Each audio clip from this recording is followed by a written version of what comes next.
Good morning, students. In the running topic of ionic equilibrium, today I am going to start about buffer solutions. First, let us understand the meaning of buffer solution. Buffer solutions are those solutions which reserved is its pH. Means a buffer solution is one which maintain its pH fairly constant even upon the addition of small amounts of acid or base. यानी अगर आप इसके अंदर चाहे small amount के अंदर acid add करें या बेस ऐड करें, ठीक है, इसकी जो पीएच होती है वो क्या रहती है? रिजर्व. क्लियर? इसकी जो पीएच होती है वो रिजर्व रहती है. यानी ऐसे सॉल्यूशंस जिनका पीएच नहीं बदलता उनको हम क्या कहते हैं? बफर सॉल्यूशन कहते हैं. And these are of three types. The first one is acidic buffer, second one is basic buffer and the third one is neutral. Example, यानी एक डाइल्यूट सॉल्यूशन जैसे आप बोलते हैं डाइल्यूट NaOH, ठीक है, ये भी क्या काम करेगा? बफर सॉल्यूशन की तरह काम करेगा. ठीक है. एसिडिक बफर के अंदर क्या होगा? आप जानते हैं कि एसिडिक पीएच कब आता है? दैट इज वीक एसिड अगर हम लें और वीक एसिड होगा तो इसका कंजुगेट बेस कैसा होगा? इसके अंदर क्या होगा? वीक एसिड और क्या होगा? Conjugate base. ठीक है. और यहां पर बेसिक बफर है तो यहां क्या जाएगा आपका?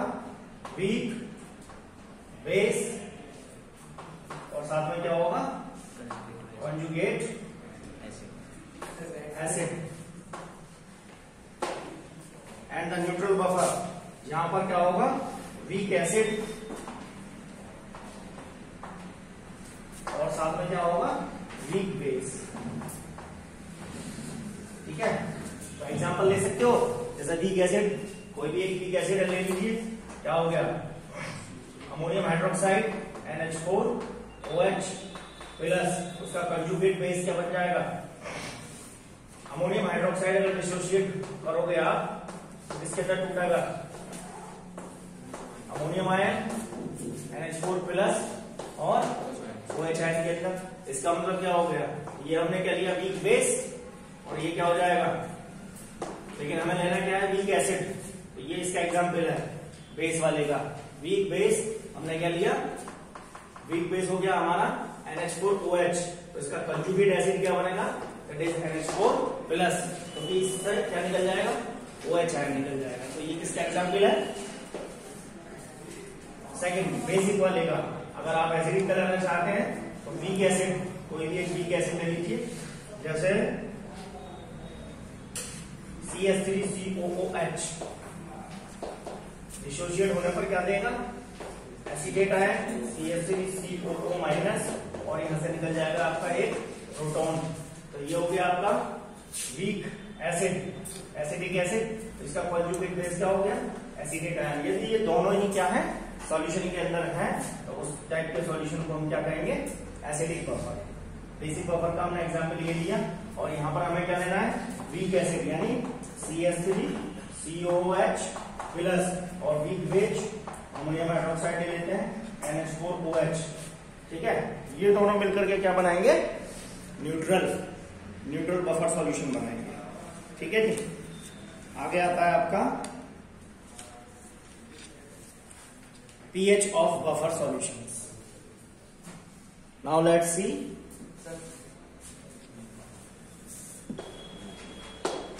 ठीक है. पहले आता है आपका first one is 4 acidic buffer.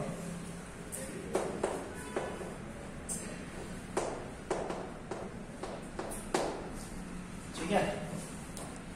4 acidic buffer and this equation 4 acidic buffer mixture level, and this is equation is known as Hasselbalch HASSEL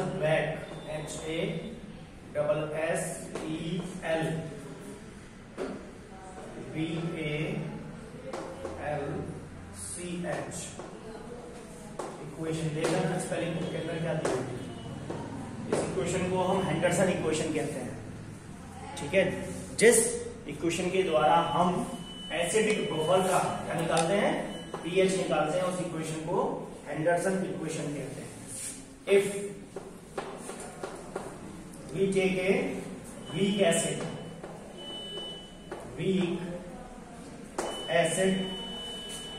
is, हमने एक एग्जाम्पल लिया that is HA and it's salt, और उसका salt हमने लिया that is BA। ठीक है, तो हम क्या लगाएंगे इसके ऊपर, देन अगर हम इस वीक एसिड को वाटर के अंदर डिसॉल्व कर दें, means HA plus H2O, it gives क्या देगा, it gives H3O plus A minus, hydronium ion देगा और क्या देगा, A minus देगा।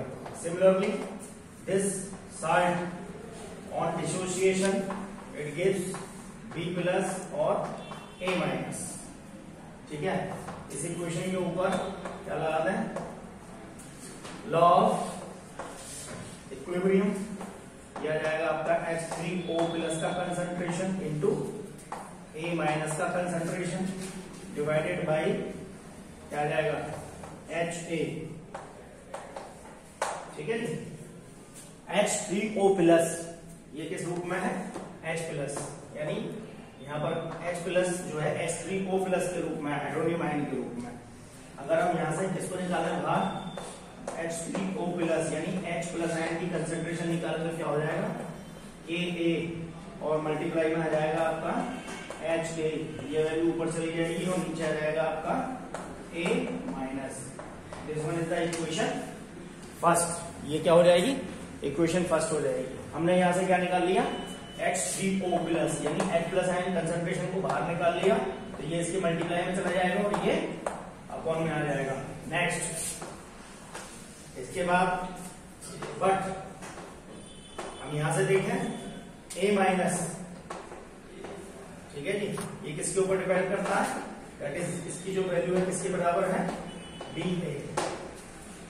तो हम क्या पुट कर रहे हैं, H3O plus that is equal to KA, और क्या है साथ में HA, और A माइनस की जगह क्या पुट करना है, BA, क्या आ जाएगा BA।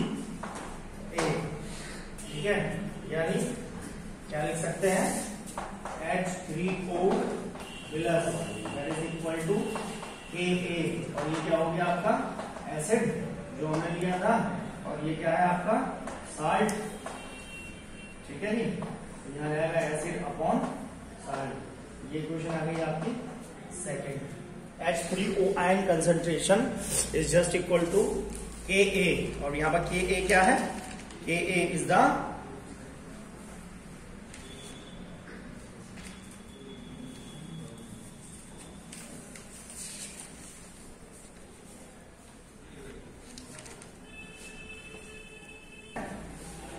pH। pH का फॉर्मूला आप जानते हैं, इज इक्वल टू क्या होता है, माइनस लॉग और H प्लस। ठीक है जी, इसको आप ले लो third equation, according to the formula of pH। pH होता है pH is equal to minus log H plus. अब क्या निकालनी है हमें इसकी pH, तो क्या आ जाएगा, pH is equal to minus log और H प्लस की वैल्यू क्या आ गई, H प्लस ये है, ये वैल्यू को पुट करना है, तो क्या आ जाएगा लॉग, ये आ जाएगा KA और साथ में एसिड अपॉन साल्ट। ठीक है जी, क्या हो गया, माइनस की अंदर मल्टीप्लाई कर रहे हैं, माइनस को हटा दें, माइनस लॉग KA, और क्या आ जाएगा, माइनस लॉग की मल्टीप्लाई करोगे तो आ जाएगा लॉग और एसिड अपॉन साल्ट। ठीक है, माइनस लॉग KA इसके बराबर हो जाएगा pH इक्वल टू, इसको कह देंगे pKa, और इस माइनस को क्या करना है प्लस, तो माइनस को प्लस करेंगे तो क्या हो जाएगा उल्टा, लॉग साल्ट अपॉन एसिड। ठीक है जी, यानी इक्वेशन बन गई आपकी 4। ठीक है, अब साल्ट क्या था हमारा pH इक्वल टू pKa, या दूसरे तरीके से भी ले लो, इसी को लो माइनस लॉग Ka और माइनस लॉग, यहाँ पे वैल्यू पुट करना है HA अपॉन, और ये आया था A माइनस। ठीक है, दूसरे तरीके से ये हमारा यहाँ प्रूफ हो चुका है।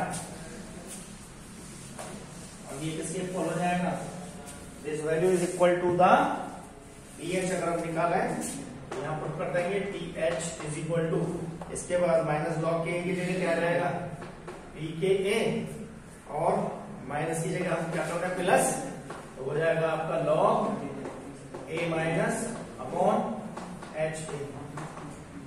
ठीक है जी, यानी इसका मतलब क्या हो गया, अगर एसिडिक बफर का pH निकालना है तो formula would be pH is equal to pKa plus, और लॉग A माइनस क्या था हमारा, ये था कंजुगेट बेस, और अपॉन ये क्या था एसिड। ठीक है, by this formula we can calculate the pH of buffer solution.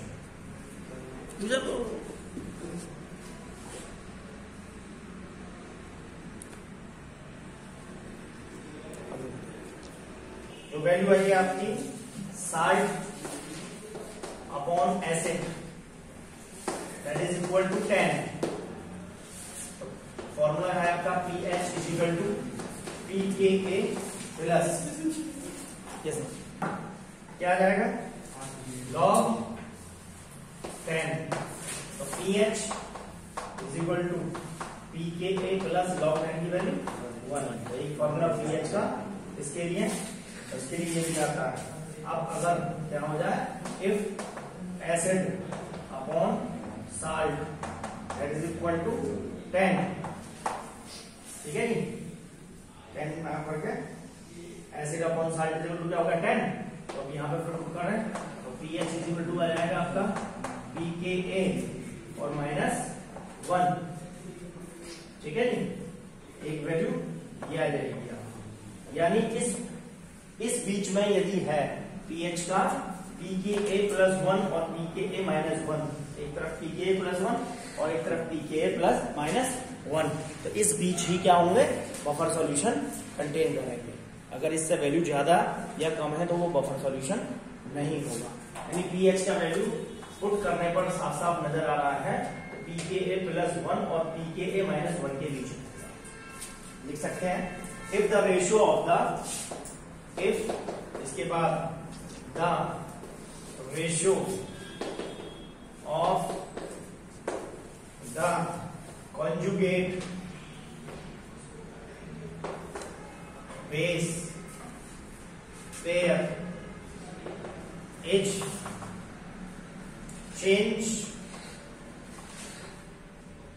by 10 times, so pH changes by plus minus 1। ठीक है, प्लस माइनस 1, तो उसकी जो pH होगी वो उसके अंदर जो चेंज होगा वो या तो प्लस 1 होगा या माइनस 1। ठीक है, इसी तरीके से ये था pH फॉर एसिडिक बफर, इसी तरीके से हम क्या निकालते हैं pH for basic buffer. Similarly यही फॉर्मूला है, बस हमें वहां क्या लेना होता है pH की जगह POH बेस के लिए। ठीक है, so let's see pH of for basic buffer, basic buffer mixture. Basic buffer mixture है लाइक कैसा हो सकता है, हमने वहां क्या लिया जो हो गया आपका BOH और साथ में साल्ट ले लेंगे BA। BOH क्या हो गया बेस और BA क्या हो गया साल्ट। तो इसके लिए जो सीधा formula POH is equal to आ जाएगा आपका, यहाँ क्या आ जाएगा PKB ionization constant for base और फॉर्मूला आ जाएगा लॉग साल्ट अपॉन बेस। ठीक है जी। और फिर क्या निकाल लेंगे जब आपको मिल जाएगी पीएच, फॉर्मूला बताइए, पीएच इक्वल टू होता है पीओएच प्लस 14 और पीओएच की वैल्यू आ जाएगी आपकी 14 माइनस पीएच। यानी इसके द्वारा आप उसका यहाँ गलती कर जाते हैं, पीओएच की वैल्यू निकाल करके छोड़ देंगे आप, जबकि हमें क्या निकालनी है, पीएच निकालनी है, चाहे वो बेसिक बफर ही क्यों ना हो। तो बेसिक बफर की पीएच निकालने के लिए हमें लास्ट में क्या करना पड़ेगा, जो क्या है, अगर हमें पीओएच की वैल्यू निकालनी है तो हम 14 माइनस पीएच कर देंगे, और पीएच की वैल्यू निकालनी है यही आ जाएगा पीओएच प्लस 14। ठीक है, इस तरीके से हम क्या निकाल लेंगे, पीओएच। ठीक है, अब यदि आप क्या करना चाहें, फॉर्मूला आपको पता है, एक फॉर्मूला ये होता है P K A plus P K B is equal to क्या होता है 14। यहां से आप पी के बी की वैल्यू निकालेंगे तो आ जाएगा 14 माइनस पी के ए। ठीक है, यानी इस वैल्यू को कहां पुट कर दें, ऊपर पुट कर दें, ये आएगा 14 minus P H is equal to 14 minus P K A, दोनों वैल्यू पुट कर दें, प्लस आ गया आपका लॉग, ये आ गया आपका salt upon concentration of base. तो यहाँ क्या हो जाएगा, ये 14 से ये 14 कैंसिल आउट हो जाएगा, माइनस से माइनस, तो बचेगा क्या आपका, यहाँ ले लीजिए, बचेगा आपका P H is equal to P K A, और ये माइनस कहाँ जाएगा अंदर, तो बचा क्या माइनस लॉग, और ये आ गया आपका साल्ट अपॉन बेस। क्लियर, यानी P H is equal to आ जाएगा आपका पी के ए प्लस, इसको उल्टा कर दें, लॉग आ गया आपका बेस अपॉन साल्ट। ठीक है, तो ये फॉर्मूला आ गया आपका पीएच कैलकुलेट करने के लिए किसकी, अगर बेसिक बफर मिक्सचर है आपके पास। ठीक है जी, तो हम इस तरीके से कैलकुलेट कर सकते हैं। जहां पर पी के ए क्या है, पी के ए लिख लेंगे ionisation constant for constant of the conjugate acid of the base. P K A और पी के बी ये क्या है, ionisation constant for conjugate acid for base.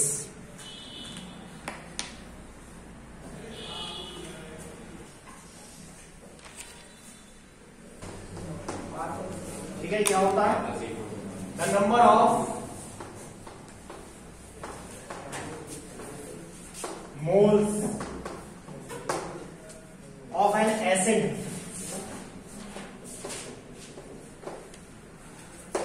or base or a base required to be added to 1 liter of 1 liter of the buffer solution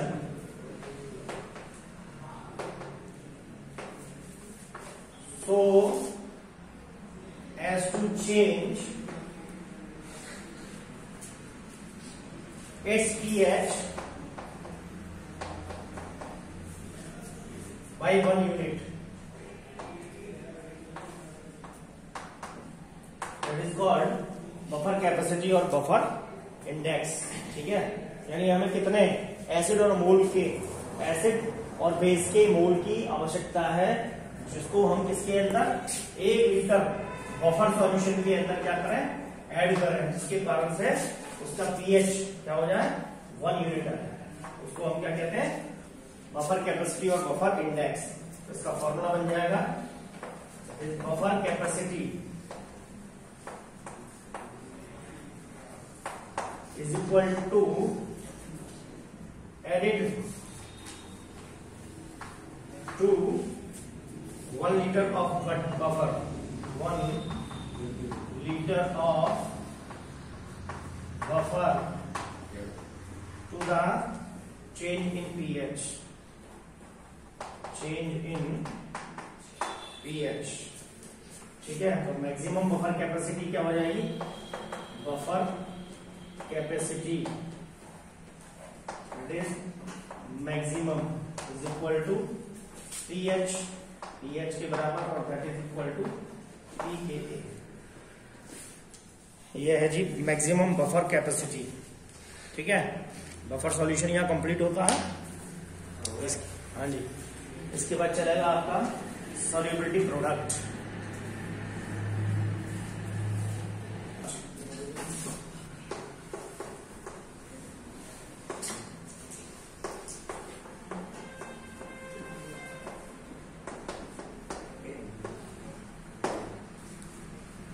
solubility product ये क्या है, आपके पास क्या है, when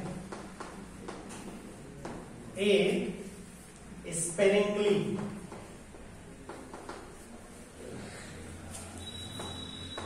soluble salt is added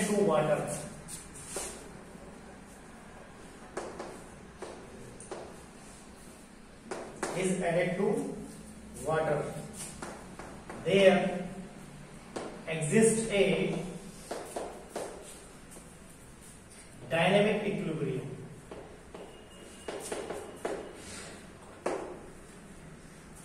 between undissolved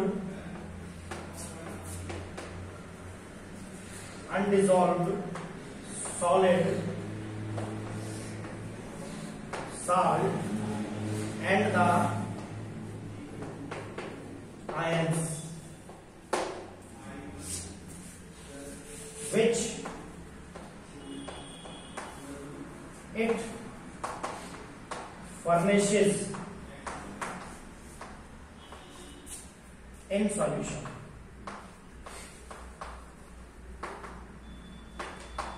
क्या है, आपके पास एक सॉल्युबल सॉल्ट है। ठीक है, हम क्या करते हैं, जब उसको वाटर के अंदर डिसॉल्व करते हैं तो डायनेमिक इक्विलिब्रियम क्रिएट होता है किसके बीच में, जो अनडिसॉल्व्ड सॉल्ट है, undissolved solid salt and the ion के बीच में, और अनडिसॉल्व्ड सॉलिड सॉल्ट के बीच में डायनेमिक इक्विलिब्रियम होता है। और क्या बोलते हैं इससे, which it furnishes in the solution, जो उसी सॉल्यूशन के अंदर रहते हैं। Let's see the example, suppose you have AgCl, आपके पास AgCl है जो कि सॉलिड स्टेट के अंदर है। ठीक है, यानी यहां क्या होगा, सॉलिड स्टेट में है तो इसको हम क्या करेंगे, डिसोल्यूशन करेंगे इसका। ठीक है नी, डिसोल्यूशन होने पर ये किसमें आ जाएगा, एक्वस स्टेट के अंदर। जब हमने इसको किसमें डिसॉल्व कर दिया, वाटर के अंदर, हमने AgCl लिया और उसको डिसॉल्व कर दिया किसमें, वाटर के अंदर, तो क्या बन जाएगा, एक्वस सॉल्यूशन। ठीक है, अब अगर हम इसको क्या करेंगे, प्रेसिपिटेट करेंगे, प्रेसिपिटेशन, तो फिर से हमें क्या मिल जाएगा, सॉलिड स्टेट मिल जाएगा। यानी अगर हम उसको छान लेंगे तो हमें सॉलिड स्टेट में मिल जाएगा। प्रेसिपिटेशन का मतलब है आप क्या लें, फनल लें, फिल्टर पेपर लें और उसको क्या कर लें, फिल्टर कर लें। लेकिन एक्वस सॉल्यूशन के अंदर जब ये रहेगा तो it will furnish into its ion. Ion क्या मिलेंगे हमें, Ag+, जो किसके अंदर होंगे, एक्वस सॉल्यूशन के अंदर, और मिलेगा Cl- which also exist in aqueous state. ठीक है, चूंकि हमने सिल्वर क्लोराइड को वाटर के अंदर डिसॉल्व किया, इसलिए हमें इस सिल्वर क्लोराइड के जो आयन मिले वो Ag+ और Cl- मिले। सॉल्युबिलिटी प्रोडक्ट को देखेंगे अभी, लेकिन ये जो आयन है ये कहाँ है, उसी सॉल्यूशन के अंदर फर्निश कर रहे हैं। जब आपने सिल्वर क्लोराइड को क्या किया, वाटर के अंदर डिसॉल्व किया, तो इनके दोनों के बीच में क्या है, डायनेमिक इक्विलिब्रियम है, इसके बीच में भी और इसके बीच में। यानी ये क्या आ गया, AgCl that is in aqueous state और दीज आर द आयंस, इनके बीच में क्या है, आयनिक इक्विलिब्रियम है। यदि हम इसके ऊपर क्या लगाएं, applying law of chemical equilibrium, यहां लिखेंगे applying law of chemical equilibrium, तो क्या आ जाएगा, K is equal to, backward reaction है आपकी, बैकवर्ड रिएक्शन में आयन दिए हुए हैं, Ag plus into Cl minus upon क्या आ गया, AgCl। ठीक है, अब AgCl जो है आपके इसके अंदर है, यहां लिख लेंगे, since the concentration of the undissolved solid remains constant, यानी AgCl की वैल्यू को हमने क्या ले लिया, कांस्टेंट।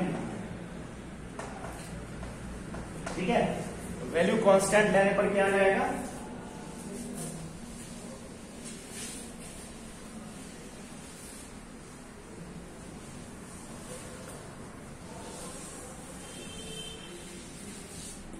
वैल्यू को कांस्टेंट कर देंगे तो आपका आ जाएगा भाई, यानी Ag plus into Cl minus is equal to K, और यहां लिख लेंगे AgCl।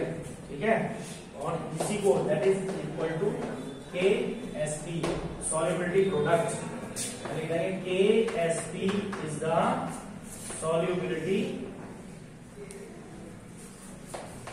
प्रोडक्ट। क्लियर, मीन्स यहां आप डिफाइन करना चाहें तो क्या कह सकते हैं, the product of the molar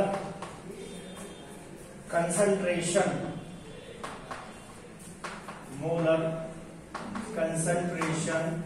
of its ions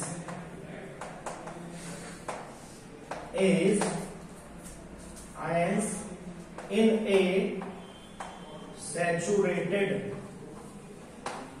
solution।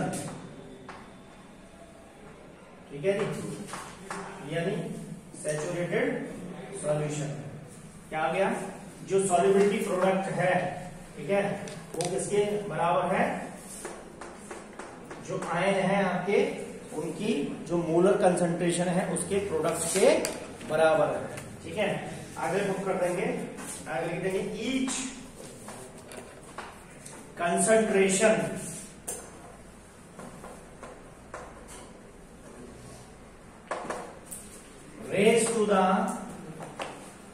raised to power equal to the number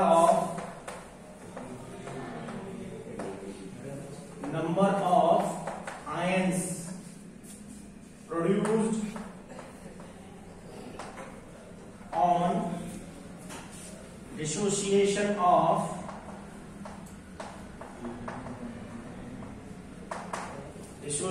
of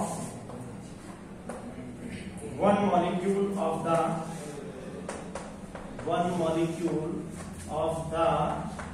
electrolyte। ठीक है, इसको हम क्या कहते हैं, solubility product। Simply solubility product is the product of the molar concentration of the ions which are furnished in the solution। जो solution के अंदर क्या है, furnished है, उनकी molar concentration के बराबर होता है। तो सिंपली यहां हमने एग्जाम्पल लिया AgCl का, दूसरा एग्जाम्पल ले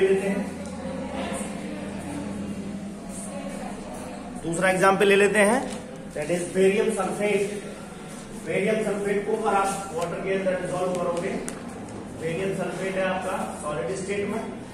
ठीक है, इसके जो आयन्स आएंगे दैट इज यहां जाएगा आपका Ba2 प्लस वो भी किसमें, एक्वस स्टेट के अंदर, plus SO4 2 minus that is also in aqueous state. अब हम यहां पर इसका क्या निकालें, सॉल्युबिलिटी प्रोडक्ट निकालें, तो क्या आ जाएगा, सिंपली सीधा जो आयंस है उनका जो मोलर कंसंट्रेशन है, तो इसका मतलब क्या हो गया, molar concentration of barium ion into molar concentration of sulphate ion. ठीक है, ये हो गया इसके लिए, बेरियम सल्फेट के लिए। सिमिलरली और दूसरा एग्जाम्पल देखें, क्या दिया हुआ है, हमें दिया हुआ है एल्यूमिनियम हाइड्रोक्साइड AlOH का होल थ्राइस, ठीक है, सॉलिड स्टेट में ऑन डिसोल्यूशन एक्वस वाटर के अंदर इसको डिसॉल्व करेंगे तो यहाँ पर आयन मिलेंगे हमें Al3 plus 3OH minus. Number of ions क्या होने चाहिए, इक्वल होने चाहिए, जैसे यहाँ पर है 3 एल्यूमिनियम के आयन बने और 3 ही OH आयन, क्योंकि OH की क्या वैलेंसी क्या होती है 1।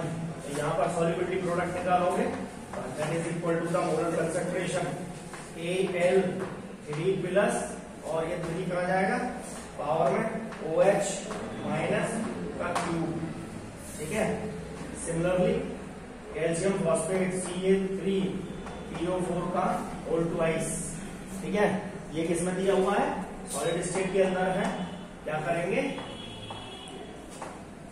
इसको भी डिसोल्यूशन करेंगे, एक्वस स्टेट के अंदर लेके आएंगे तो आयन देगा 3Ca2 प्लस 2PO4 और 3 माइनस, ठीक है जी। यहाँ बैलेंस है ये इक्वेशन।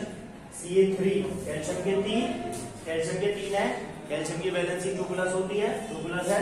फिर हो गया फॉस्फेट, फॉस्फेट क्या होता है, ट्राइवेलेंट होता है, ठीक है, ट्राइवेलेंट एनायन है। तो यहाँ पर भी 3 दूनी 6 और 3 दूनी 6, ठीक है। तो यहाँ क्या फॉर्मूला आ जाएगा, solubility product KSP is equal to आ जाएगा आपका Ca2 plus to the power 3 into PO4 3 minus to the power 2, ठीक है। By this way we can calculate the solubility product, solubility product and ionic product, ठीक है। तो पहला देखें क्या क्या डिफरेंस हो सकता है, the ionic product, the term ionic product कहां से आता है, has a broad meaning. Ionic product का मतलब क्या होता है, has a broad meaning since it is applicable to all types of solutions, all types of solutions। आयनिक जो प्रोडक्ट होता है वो सभी प्रकार के